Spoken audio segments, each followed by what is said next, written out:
Today, I was privileged to be the first American Secretary of State to visit Somalia.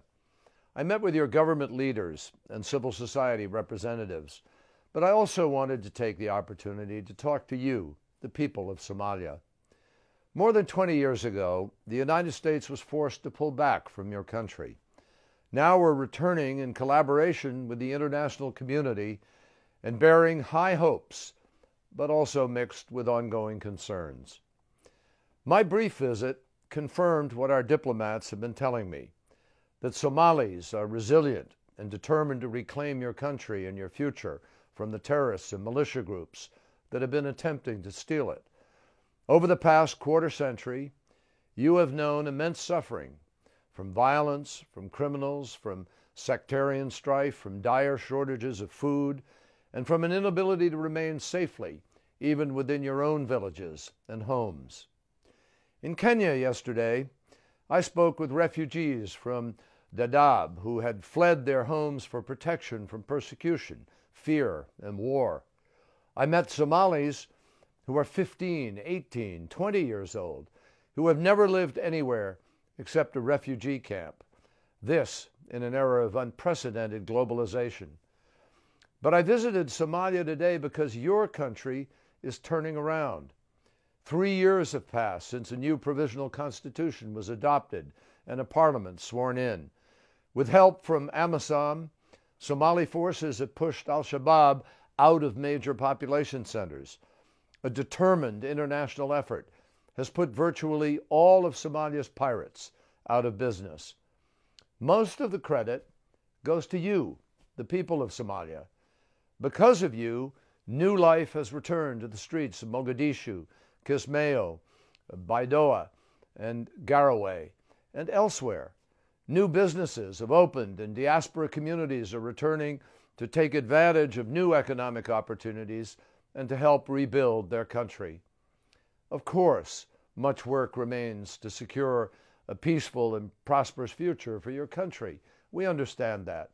And during my discussions with your leaders today, I focused on the next steps that must be taken on Vision 2016 to advance Somalia's development as a unified federal state. The federal government is now working with the new regional administrations to enhance stability and sow the seeds of prosperity in every part of Somalia. That includes finding the right balance of authorities and responsibilities between the national, regional, and local levels. And I look forward to seeing progress soon on integrating regional forces into the Somali National Army so that we can broaden our security assistance to those forces. The government is also working toward finalizing the Constitution and holding democratic elections in 2016.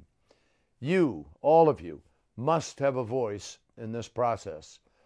Your leaders reaffirmed to me today that they are committed to making progress on these issues and to ensuring that there is a broad consensus on how the constitutional review and elections will proceed.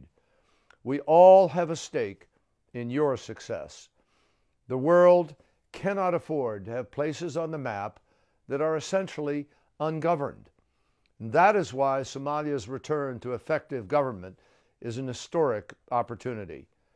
In recognition of the progress made and the promise to come, I am pleased to announce that the United States will begin the process of establishing the premises for a diplomatic mission in Mogadishu. While we do not yet have a fixed timeline for reopening the embassy, we are upgrading our diplomatic representation. Pending confirmation by the Senate, a career diplomat will lead this effort as our first ambassador to Somalia since we closed our mission in January of 1991. And I look forward, as does the President, to the day when both the United States and Somalia have full-fledged missions in each other's capital city. I look forward as well to the time when we can say, and all the world can see and measure, that this country is fully united, combining regional strengths with national purpose, able to welcome its refugees home, and secure in a new Somalia that occupies an honored place on the regional and global stage for many generations to come. That is a job that only you, the Somali people, can accomplish. But along with many other international partners, the United States is prepared to do whatever we can to help Somalia get the security, the prosperity, and the peace that you deserve. Thank you all.